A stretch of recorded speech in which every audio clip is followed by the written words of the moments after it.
Hello friends.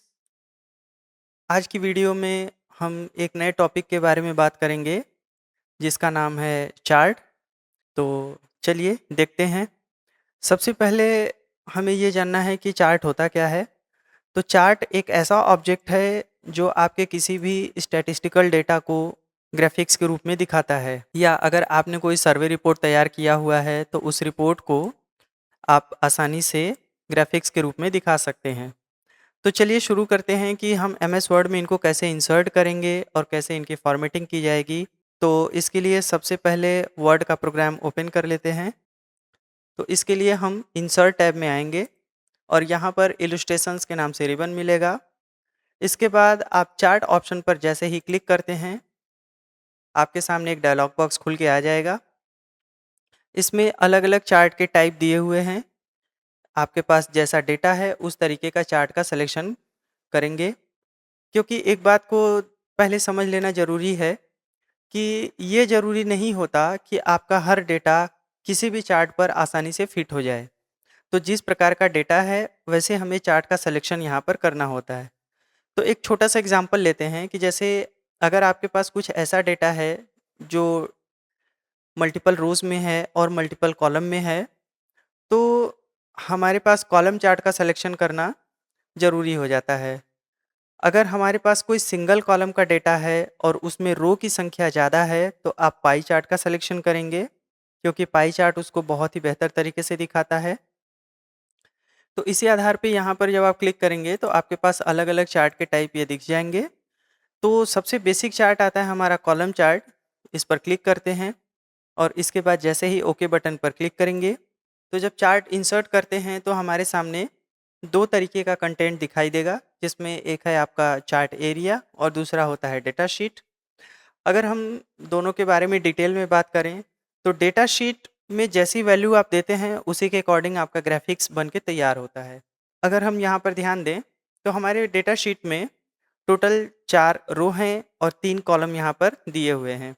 अब इसको graphics के रूप में अगर देखें तो यहाँ पर जो कैटेगरी 1, 2, 3, 4 आपके डेटा शीट में लिखी हुई है, वही सेम चीज़ यहाँ पर आपके ग्राफिक्स में बना है, जिसमें category 1, category 2, category 3 and category 4। Her category में आपके पास 3 कॉलम हैं जो सीरीज के नाम से हैं, सीरीज 1, सीरीज 2 और सीरीज 3। देखिए अगर हम चाहें तो यहाँ पर सीरीज का नाम या कैटेगरी का नाम ये सारी चीज़ें बदल सकते हैं, वैल्यू को बदल सकते हैं। तो यहाँ पर हम किसी स्टूडेंट का रिकॉर्ड स्टोर करके देखते हैं। जैसे अगर हमारे पास ढेर सारे स्टूडेंट हैं और उनके अलग अलग सब्जेक्ट में अगर मार्क्स दिए हुए हैं तो कैसे उनको यहाँ पर दिखाया जाएगा। तो जो कैटेगरी है, कैटेगरी में स्टूडेंट का नाम मेंशन करेंगे और जो सीरीज है उसमें हम सब्जेक्ट का नाम एंटर करेंगे। तो चलिए शुरू करते हैं।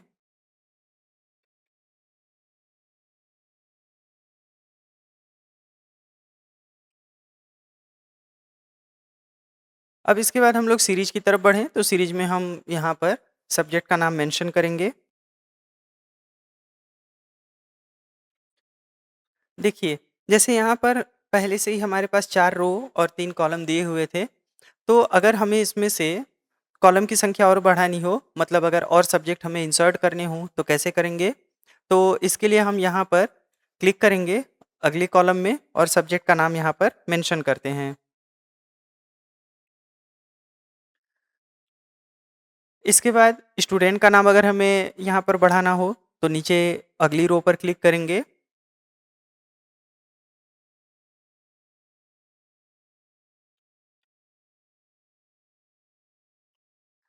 और आप देखेंगे जैसे ही हमने यहाँ पर एक नया रो इंसर्ट किया, तो ग्राफिक्स एरिया में यहाँ पर अर्जुन मौर्य के नाम से एक स्टूडेंट का नाम यहाँ पर जुड़ गया। अब इसमें नंबर हमें देना हो तो नंबर अपने हिसाब से हम चेंज कर सकते हैं। जैसे अगर हम एक रेशियो मान के चलते हैं कि ये जो पूरा रिकॉर्ड है हमारा, ये आउट ऑफ 10 का रिकॉर्ड हम तैयार कर रहे हैं, यानी कि अगर 10 नंबर का कोई टेस्ट या एग्ज़ाम हुआ है तो उसमें इनके कितने मार्क्स यहाँ पर मिले हुए हैं। तो चलिए शुरू करते हैं।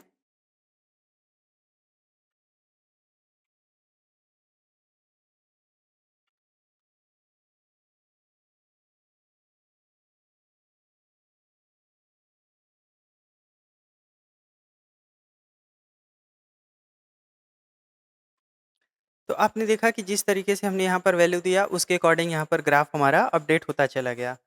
तो देखा जाए तो कहीं न कहीं चार्ट हमारा एक तरीके से डायनामिक होता है कि आप जैसे भी वैल्यू यहाँ पर चेंज करेंगे उसके अकॉर्डिंग आपका ग्राफ चेंज होता रहेगा या उसके बार अपडेट होते रहते हैं। अब इसके बाद हम फॉर्मेटिंग के बारे में बात करें तो हमारे चार्ट में क्या-क्या कंटेंट हमको दिखाई दे रहा है, क्या ये आसानी से समझ में आ रहा है या नहीं है? तो इसमें कुछ गाइडलाइन कैसे देंगे? तो इसके लिए हम सबसे पहले आते हैं यहाँ पर चार्ट लेआउट्स में, जिसमें सबसे पहला ऑप्शन आपको मिलेगा ऐड चार्ट एलिमेंट।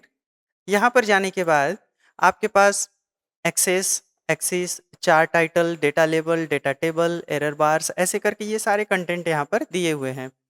तो अगर आप सबसे पहले एक्सेस को फॉलो करते हैं तो आप यहाँ पर देखेंगे कि प्राइमरी हॉरिजॉन्टल और प्राइमरी वर्टिकल ये दोनों यहाँ पर एक्सेस टाइटल लगे हुए हैं। अगर इनका सिलेक्शन यहाँ से हटा देते हैं तो देखिए क्या होगा, नीचे जो स्टूडेंट का नाम मेंशन था वो नाम यहाँ से रिमूव हो गया। अभी जो नंबर का डिफरेंसेस यहाँ पर दिख रहा है, अगर इनको हमें हटाना हो तो वापस आएंगे एक्सेस में और यहाँ से वर्टिकल ऑप्शन को डीसेलेक्ट करते हैं, तो यहाँ से नंबर भी हमारा हाइड हो जाएगा। तो हमें अब ज़रा भी पता नहीं चलेगा कि ये चार्ट कौन से कंटेंट को डिफाइन कर रहा है। तो इसलिए हमें सबसे पहला काम तो ये करना है कि एक्सेस को लगे रहने देना है। इसके बाद टाइटल के बारे में बात करें तो एक्सिस टाइटल पे जैसे ही आप क्लिक करेंगे तो प्राइमरी हॉरिजॉन्टल पर क्लिक करते ही नीचे एक छोटा सा बॉक्स आपके सामने आ जाएगा। यहाँ पर आप इनका टाइटल दे सकते हैं, जैसे हम इसमें मेंशन करते हैं स्टूडेंट नेम। अब अगर हमें वर्टिकल फॉर्म को भी यहाँ पर डिफाइन करना हो तो वापस आएंगे एक्सिस टाइटल में और यहाँ पे प्राइमरी वर्टिकल पर जैसे क्लिक करते हैं, इसमें हम टाइप करते हैं मार्क्स। तो आपने देखा कि यहाँ पर एक छोटा सा गाइडलाइन हमें मिल जाता है जिसकी हेल्प से हमें ये पता चलता है कि वर्टिकल और हॉरिजॉन्टल डेटा किस तरीके से शो हो रहा है। अब आगे बढ़ें तो चार्ट का टाइटल सबसे ऊपर लिखा हुआ है, इस टाइटल को हम लोग चेंज करते हैं। अब इसके बाद आगे बढ़ते हैं तो यहाँ पर हमारे पास आता है डेटा लेबल। डेटा लेबल पर अगर क्लिक करेंगे तो यहाँ पर हमें ये पता चलेगा कि जितने भी बार हमने डिजाइन किए हैं उनकी वैल्यू कितनी है। तो इसके लिए अलग अलग ऑप्शन है, जिसमें सेंटर पर क्लिक करेंगे तो जो मार्क्स हैं वो सेंटर में दिखेंगे, अगर इनसाइड एंड करते हैं तो टॉप लेवल पे ये दिखाई देंगे। ऐसे ही अलग अलग ऑप्शन यहाँ पर मिल जाता है। तो जो हमारे चार्ट को सूट करता है उनका सिलेक्शन करेंगे और ये हमारा चार्ट पर दिखने लगेगा। तो आपने ये देखा कि किस तरीके से चार्ट को हमने प्रॉपर गाइडलाइन के साथ यहाँ पर एडजस्ट कर लिया। अब अगर ये सारी चीज़ें हम मैनुअल के बजाय ऑटोमेटिक करना चाहें तो हमारे पास क्विक लेआउट का ऑप्शन होता है। यहाँ पर आएंगे और इसमें से किसी भी फॉर्मेट का सिलेक्शन करेंगे। जिनका आप सिलेक्शन करेंगे उसके अकॉर्डिंग आपके चार्ट में चेंजेस दिखाई देंगे। तो जैसे अभी ये देखिए हमने यहाँ पर सिलेक्शन किया लेआउट नंबर 5 का, तो इसमें क्या दिखाई देता है कि चार्ट के साथ साथ इसमें डेटा शीट भी दिखाई देती है, ताकि ये पता चलता है कि हर स्टूडेंट का पर्टिकुलर सब्जेक्ट में कितना मार्क्स मिला हुआ है। अगर इसको हाइड करना है तो आप यहाँ से आइए किसी दूसरे फॉर्मेट का सिलेक्शन कर लीजिए।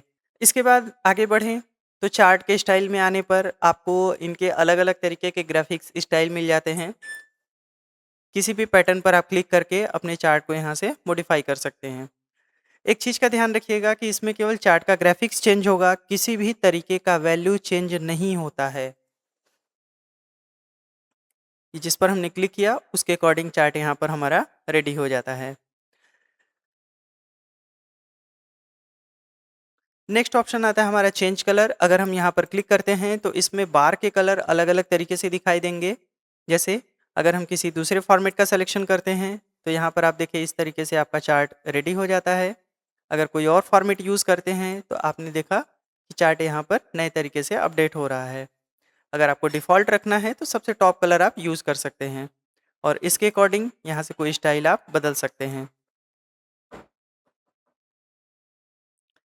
इसके बाद सबसे इम्पोर्टेंट चीज़ आता है कि अगर हम अपने डेटा को मॉडिफ़ाई करना चाहें तो कैसे करेंगे? क्योंकि डेटा शीट तो पहली बार खुला था और हमने उसको क्लोज़ कर दिया। तो दोबारा अगर उसमें कुछ चेंजेस करने हों तो इसके लिए हमें एडिट डेटा ऑप्शन में आना होगा। जैसे यहाँ पर क्लिक करते हैं तो हमारा डेटा शीट फिर से ओपन हो जाता है और यहाँ से हम अपने किसी भी वैल्यू को आसानी से अपडेट कर सकते हैं।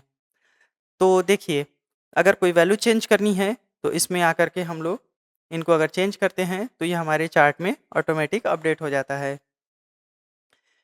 इसके अलावा अगर कोई सब्जेक्ट इसमें से हटाना है या किसी स्टूडेंट का नाम चेंज करना है तो ये सारी चीज़ें आसानी से हो जाएंगी। नेक्स्ट ऑप्शन आता है सेलेक्ट डेटा। सेलेक्ट डेटा का काम ये होता है कि अगर हम चाहें तो किसी सेलेक्टेड स्टूडेंट या सेलेक्टेड सब्जेक्ट को यहाँ पर आसानी से दिखा सकते हैं, यानी डेटा को हम फिल्टर कर सकते हैं। तो इसके लिए सेलेक्ट डेटा ऑप्शन पर क्लिक करेंगे और यहाँ पर एक नया डायलॉग बॉक्स हमारे सामने आता है। इसको थोड़ा ध्यान से समझना होगा कि यहाँ पर सब्जेक्ट का नाम पहले बॉक्स में है और सेकंड बॉक्स में हमारे स्टूडेंट का नाम मेंशन है।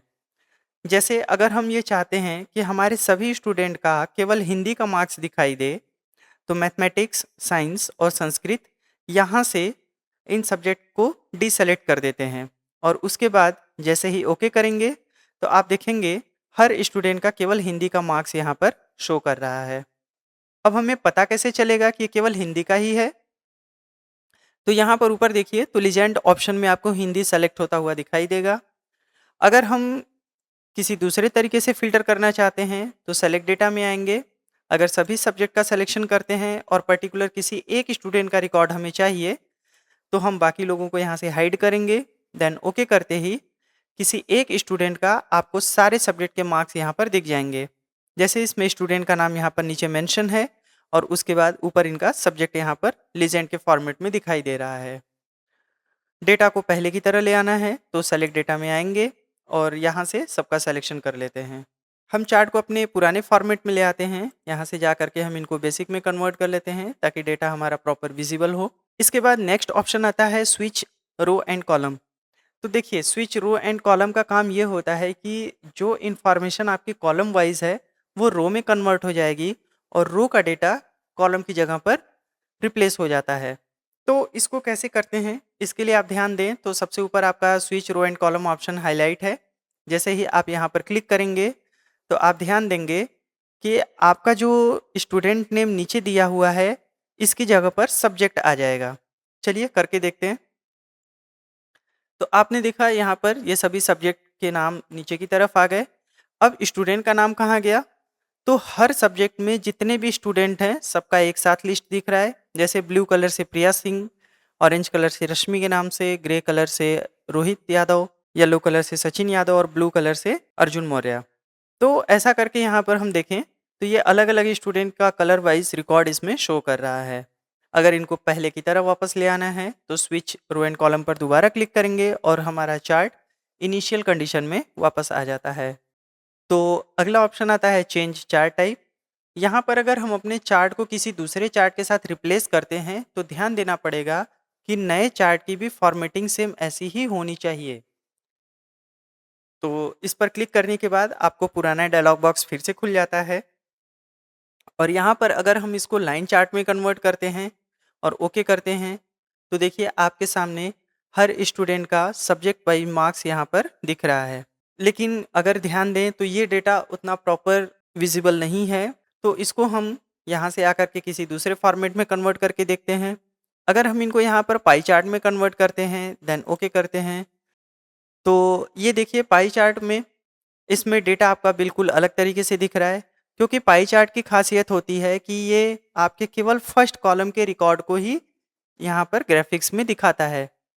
तो चलिए इसको हम लोग चेंज करते हैं और बार चार्ट में कन्वर्ट करके देखते हैं। जब बार चार्ट फॉलो करते हैं तो यहाँ पर लगभग चीज़ें ठीक हैं। यहाँ पर आसानी से हम समझ सकते हैं कि हमारा रिकॉर्ड किस तरीके से आ रहा है, यानी सभी सब्जेक्ट और सभी स्टूडेंट का नाम इसमें प्रॉपर मेंशन है। तो आई थिंक कि सबसे बेस्ट ऑप्शन यही है कि हम यहाँ से आकर के इनको कॉलम चार्ट में वापस रखें और आसानी से इनको देख सकते हैं। तो अब हम एक दूसरा चार्ट तैयार करते हैं और वहाँ पर डेटा को अरेंज करके देखते हैं। तो अब हम बात करते हैं अगले चार्ट के बारे में, पाई चार्ट। इसके लिए हम इंसर्ट टैब में आएंगे। चार्ट में जाने के बाद यहाँ से पाई चार्ट का सिलेक्शन करते हैं और इसको ओके करेंगे। अब यहाँ पर देखें तो हमारे पास जो डेटा शीट है ये केवल सिंगल कॉलम का है। आपने कभी देखा होगा कि जैसे न्यूज़पेपर में क्विज वगैरह आते हैं तो एक क्वेश्चन पूछता है और उसमें कितने लोगों ने यस में जवाब दिया, कितने ने नो में जवाब दिया और कुछ लोग अननोन कैटेगरी में भी आते हैं।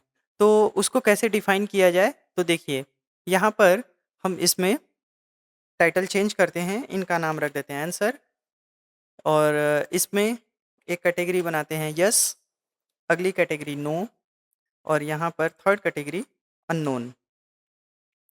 अब हमारे पास एक कैटेगरी जो एक्स्ट्रा है, इनको हम यहाँ से डिलीट बटन की हेल्प से रिमूव कर लेते हैं।